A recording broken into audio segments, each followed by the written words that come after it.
Président Alain Bolodjo, bonjour. Oui, bonjour. Les grandes figures de l'opposition congolaise et des activistes citoyens ont lancé un appel au sursaut patriotique. C'est dans quel but avez-vous lancé ces mouvements? Bon, déjà, nous devons savoir que la Constitution de la République nous impose de défendre le système de valeurs dûment accepté par notre peuple. Parce que, comme vous le savez, la Constitution étant un pacte social, ça réconcilie plus de 450 tribus. Et c'est grâce à cette Constitution que nous avons une certaine accalmie sur le plan interne. Parce qu'elle organise non seulement notre organisation sociale, la structure économique, mais surtout les régimes politiques. Et comme vous le savez, pendant plusieurs décennies, nous avons connu des crises récurrentes dû essentiellement à la problématique de la légitimité des institutions, mais aussi de ses animateurs. C'est dans ces cadres que nous sommes résolus, n'est-ce pas, de défendre la Constitution, d'autant plus que c'est cette Constitution qui fixe la délimitation du pouvoir et surtout les délais et les mandats de la personne du président. Il vous souviendra qu'en 1965, il y a eu renversement du pouvoir. Mobutu et sa bande se sont érigés en révolutionnaires et nous ont imposé une gouvernance atypique avec celle, leitmotiv, la concentration du pouvoir dans le chef du président de la République. Et cela a été fustigé par tout le monde. Aujourd'hui, M. Félix Tshisekedi, qui n'est qu'une mixture du mobutisme et du kabylisme, veut réitérer l'exploit pour concentrer le pouvoir en vue d'avoir un pouvoir absolu.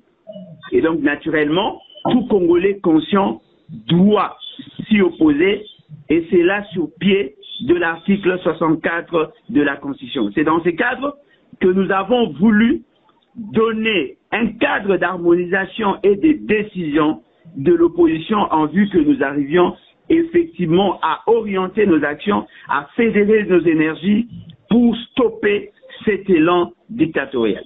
Président, mais pourquoi vous vous engagez qu'à protéger l'article 220 de la Constitution?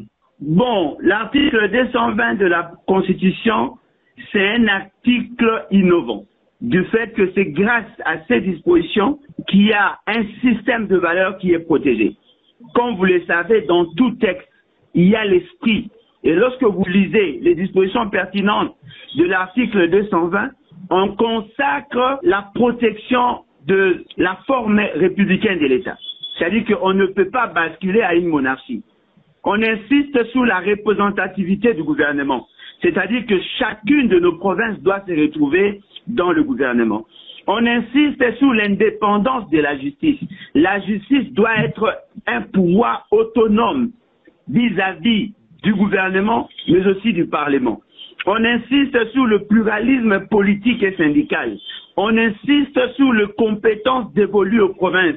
On insiste sur le droit et liberté individuelle déjà acquis. C'est-à-dire que cette constitution n'a de philosophie que ce qui est repris dans l'article 220. Parce que l'article 220 en soi énonce le principe de l'inamovibilité ou sinon de l'inchangeabilité, si je peux le dire, de certaines dispositions de la Constitution. Et de ce fait, ceux qui sont au pouvoir aujourd'hui veulent changer les choses pour donner plus de pouvoir à M. Félix Tshisekedi, en oubliant que nous avons connu pendant plus de 32 ans un pouvoir dont le président de la République avait le dernier mot et cela n'a pas permis au pays d'évoluer. Président, mais quel serait l'objectif du grand meeting que vous projetez le 16 décembre prochain? Le meeting vise à conscientiser la population et à la mettre en ordre de bataille. Croyez-vous que vos démarches trouveront gain de cause?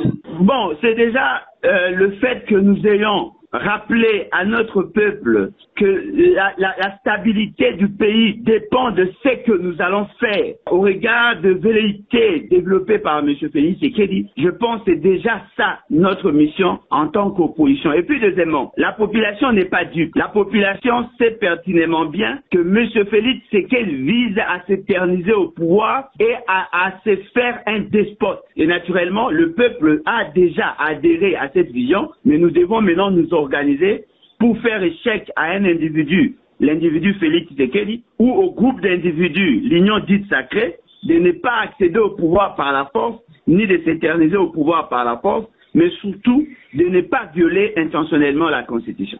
Monsieur Alain Bolodjoa Ibola, je rappelle que vous êtes président national du parti politique Les BAT. Shalom Radio et Télévision depuis Lubumbashi vous dit merci. C'est à moi de vous remercier.